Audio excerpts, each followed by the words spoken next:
Well, good morning, good afternoon, and good evening, wherever you are listening around the world. A very warm welcome from London in the UK. Here is today's news in electric cars and sustainable transport.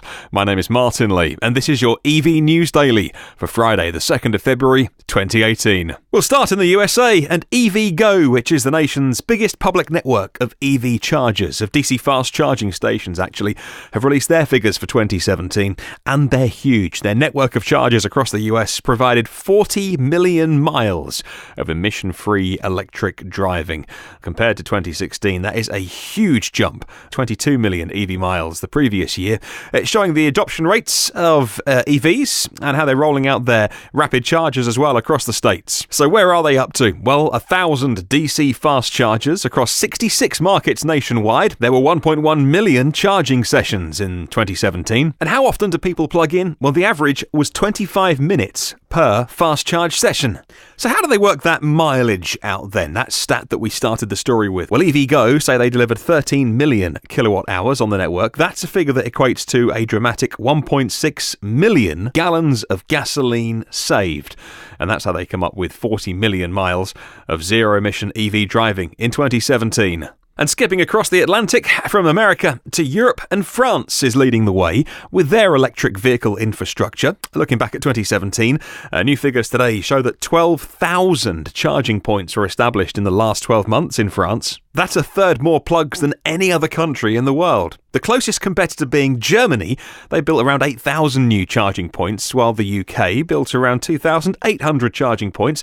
That's according to the Motor1.com website. Now moving on to public transport, and according to Bloomberg.com, nearly half of the buses on the road worldwide are going to be electrified within the next 7 years. So they're looking at a time frame of 2025 on the horizon. No surprises, China are expected to dominate the global market as they look to cut their huge pollution issues and support domestic manufacturers. Don't get us wrong, China are doing this for many reasons, and one of them is because they see they can steal a march on the rest of the world in terms of electrifying transport.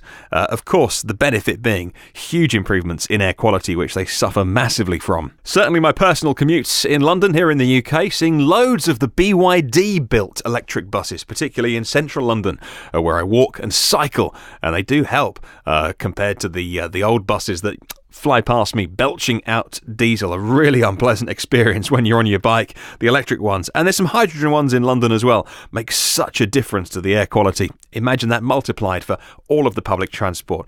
Oh, we can't get there quick enough if you ask me. Staying here in the UK then, and a brand new factory has officially opened in Oxfordshire, according to the BBC website, picked up on bbc.com. It's going to create 150 jobs. It's owned by the Yasa motor manufacturer. They want to build up to 100,000 electric motors for hybrids and EVs each year in the UK. They say that they are working with Jaguar and Williams, and this is a quote, to give the speed of a Bugatti Veyron with the emissions of a Toyota Prius. And that's perfectly achievable as well. We told you yesterday on the podcast that the new Jaguar I-Pace is going to have a 0 to 60 time of 4 seconds. And that's not for an insanely fast supercar price. That's between £50,000 and £60,000, they reckon, retail price, sticker price for that new car. That's faster than anybody really needs to go on public roads. London, of course, being famous for its London black cabs, and they've recently been electrified by a company building the brand new electric black cab, the London Electric Vehicle Company, LEVC. It's the range extended one, so it is a same as the BMW i3, so it drives on battery power propulsion all the time with a Rex in order to provide the extra miles. The infrastructure is being built out in London as well. One of them licensed last week. I think the very first one hit the streets, and many more to follow, and now they've been sold to Norway as well. Their second international deal will see London's black cabs in a Scandinavian-inspired trim, and maybe some different colours as well, making their way to what some would say would be the capital of electric vehicles. Now, an oft-asked question about how quickly you can get your hands on an EV comes down to how readily available the batteries are, and the lithium-ion batteries that power most of the EVs. It's something that's been levelled as a criticism, if you like, from the Hyundai Ioniq car, which is a fantastic car, but there's quite a long wait for it if you can even get one in some parts of the country. Well, there's a Chinese company called the Contemporary Amperex Technology Limited Company, or CATL.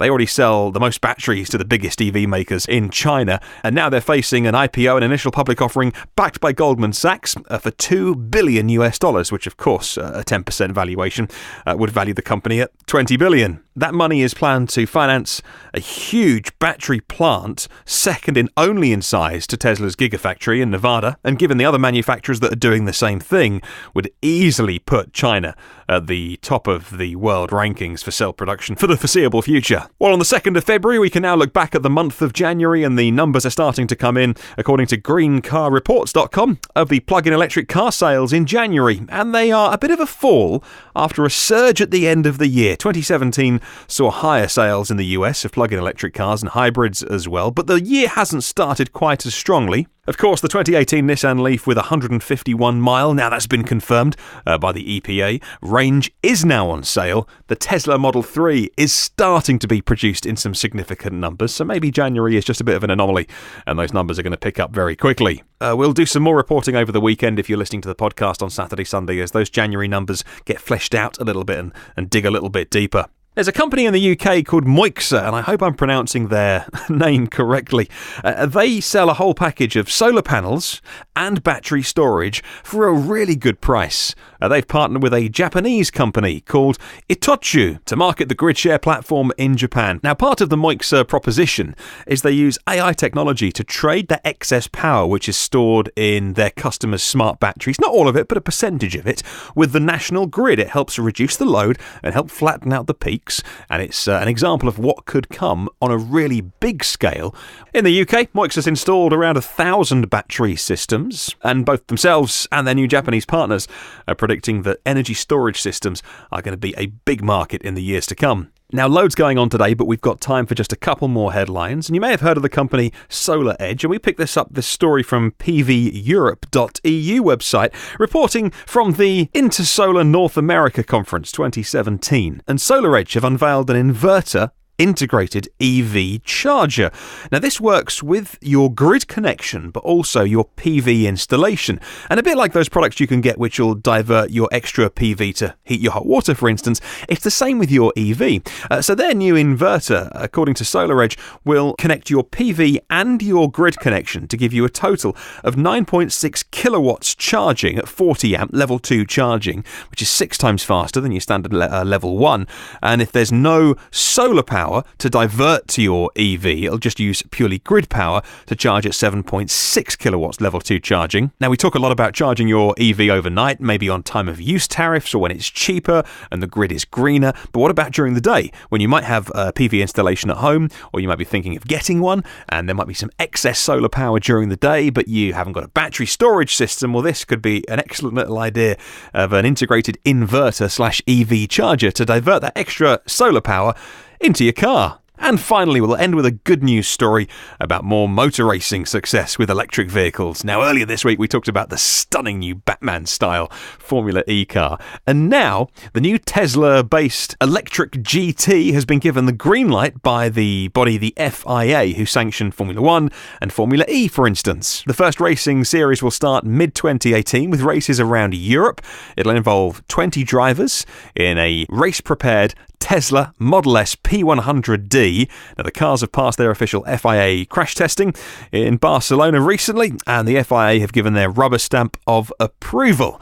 Another pure electric racing series to have a look at. Really exciting stuff. Well, there was a lot going on today, and thank you for listening. I hope you enjoyed it. We would love to spread the word about electric cars, so please do share this with at least one person who might be interested. Now, just a reminder, you can listen to all of our previous podcasts on iTunes now, and whilst you're there, why not subscribe for free? You can get them automatically. Now, it would really mean a lot if you could just take 2 minutes to leave a quick review. You can rate and review, say nice things if you want or not, but it really helps us with iTunes to spread the word to a wider audience about the benefits of EV cars and low-emission transport. You can come and say hi on Twitter @EV News Daily, and have a wonderful day, and I'll see you tomorrow for our weekend update.